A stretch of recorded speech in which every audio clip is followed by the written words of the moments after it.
हम सबके पालक, अभिभावक, मार्गदर्शक,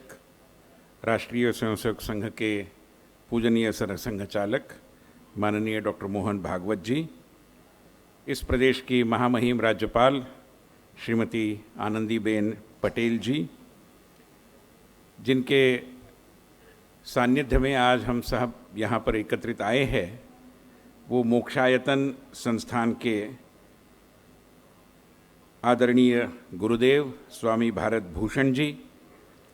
राज्यसभा में हम सबके साथ काम करने वाले और देश के मीडिया जगत में भारतीयता का स्वर बुलंद करने वाले माननीय श्री सुभाष चंद्रा जी, सामने बैठे हुए सभी सहारनपुर वासी सूधी जन भाइयों और बहनों,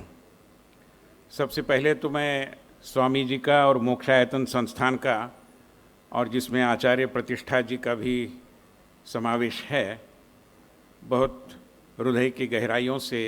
धन्यवाद ज्ञापन करता हूं कि आपने मुझे यहाँ पर निमंत्रित किया और संस्कृति दूत के नाते संस्कृति दूत सम्मान देकर मुझे गौरवान्वित किया।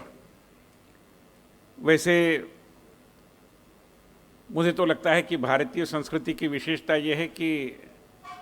इस संस्कृति को समझने वाला हर कोई इस संस्कृति का दूत बन ही जाता है, क्योंकि ये संस्कृति अपने आप में एक स्वयं प्रकाशित संस्कृति है। वो जहाँ जहाँ पहुँचती है प्रभाव निर्माण करती है। आचार्य जी को पता है, प्रतिष्ठा जी को भी पता है कि हमारे भारतीय सांस्कृतिक संबंध परिषद के तत्वावधान में हम हर साल 2015 के बाद रामायण महोत्सव करते हैं, और ब्रुनेई जैसा देश है जहाँ पर 100% इस्लाम के अनुयायी है, तो हमारे लोगों ने उनको भी निमंत्रण दिया। पता नहीं था कि वो आएंगे नहीं आएंगे। बहुत बढ़िया कला पथक उनका आया, उन्होंने रामायण की प्रस्तुति दी, और जब किसी ने उनको अनौपचारिक चर्चा में कहा कि हमें थोड़ा संदेह था कि आप आएंगे या नहीं, तो उन्होंने कहा कि आप गलती कर रहे हैं, हमने अपनी उपासना की पद्धति को बदला है, संस्कृति को बदला नहीं है। तो ये हमारी संस्कृति की विशेषता है कि वो तो स्वयं प्रकाशित है, जहाँ जहाँ भी वो उपस्थित होती है, पहुँचती है, वहाँ अपना प्रभाव डाल देती है। और संस्कृति को समझने से ही मैं मानता हूँ कि संस्कृति के वाहक बनने की एक प्रक्रिया प्रारंभ होती है। जब शतकों पहले पारसी समुदाय भारत में आया और गुजरात के किनारे पर उसका स्वागत किया गया, सुरक्षा प्रदान की गई, तो आज संसद के प्रवेश द्वार में ऊपर जो लिखा है, जहाँ से हम प्रविष्ट होते हैं, एकम सत विप्रा बहुधा वदंती, ये अलग से बताने की जरूरत होती नहीं। पारसी समुदाय को तो वो ध्यान में आया कि यहाँ पर ये एक सांस्कृतिक आध्यात्मिक जनतंत्र की परंपरा है, यहाँ पर किसी एक मत का एकाधिकार नहीं है, माय वे और हाईवे ये यहाँ की पद्धति नहीं है। जब हम बट पौर्णिमा जैसे उत्सवों को मनाते हैं, प्रकृति की पूजा करते हैं, तो सस्टेनेबिलिटी डेवलपमेंट के बारे में अलग से लंबा लेक्चर देने की जरूरत होती नहीं, जो विश्व में आजकल एक बड़ा चर्चा का विषय बन गया है। विश्व में सामूहिकता और व्यक्तिगतता के बीच एक रस्साकशी दिखाई देती है। कुछ समुदाय व्यक्तिगतता को बड़ा महत्व देते हैं, कुछ समुदाय सामूहिकता में ही मोक्ष को ढूंढते रहते हैं। हमने एक संतुलन का रास्ता अपनाया। कई बार ध्यान में आता है कि हमारे यहाँ तो हर दिन की विशेषता है। हमारे यहाँ रथ सप्तमी है, दुर्गाष्टमी है, रामनवमी है, विजयादशमी है, और एकादशी तो लगभग हर महीने की पवित्र मानी जाती है। हर दिन का महत्व है, वैसे ही हर महीने का है, और संवत्सर को तो हम स्वाभाविक रूप में एक महत्वपूर्ण अध्याय मानते हैं। तो सामूहिकता, व्यक्तिगतता, ऐसे झगड़े में भी हम कभी पड़े नहीं। व्यष्टि और समष्टि दोनों का एक संतुलित सम्मान करने की हमारी पद्धति रही है। मगर ये बात सही है कि भारतीय संस्कृति, भारतीय समाज और भारत शायद विश्व में एकमात्र देश होगा कि जिसके समाज की, जिसके संस्कृति की और जिस देश की हमेशा उसके प्रति एक सम्मान की भावना विश्व के समुदाय में हमेशा से रही है।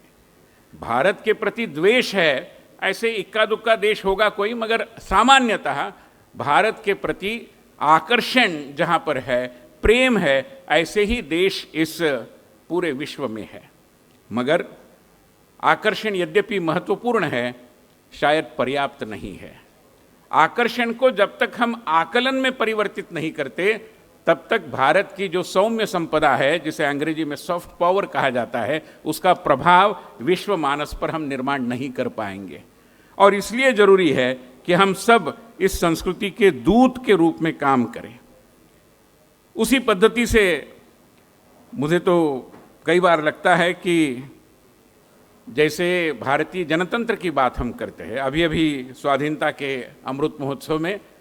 हमने एक जेननेक्स डेमोक्रेसी नाम का एक नेटवर्क